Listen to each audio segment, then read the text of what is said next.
Ay, naku.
You see, petting the dog is one of the most relaxing things you can possibly do.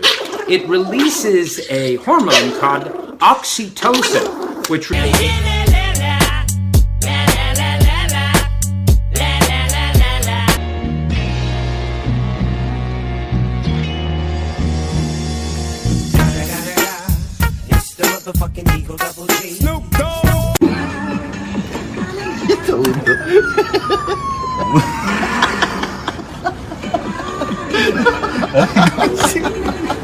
Riders on the storm.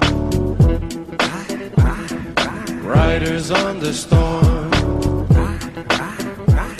Into this.